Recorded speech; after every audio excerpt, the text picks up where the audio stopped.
127 পিরোজপুর 1 আসনের প্রাথমিক বেসরকারি ফলাফল ঘোষণা করছি। জনাব আলমগীর হোসেন, বাংলাদেশ জাতীয়তাবাদী দল বিএনপি, ধানের শীষ প্রতীক, প্রাপ্ত ভোটের সংখ্যা 1,07,105 ভোট।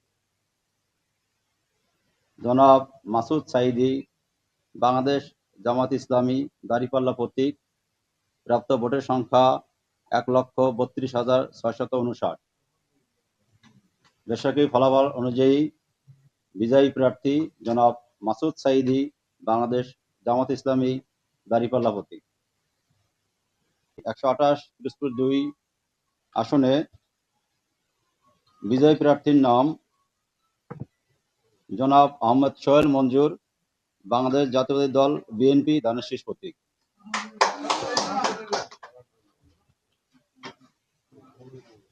বেসরকারি ফলাফল অনুযায়ী 129 পিরোজপুর 3 আসনে বিজয়ী প্রার্থীর নাম জনাব মোহাম্মদ রুহুল আমিন দুলাল, বাংলাদেশ জাতীয়তাবাদী দল বিএনপি, ধানের শীষ প্রতীক।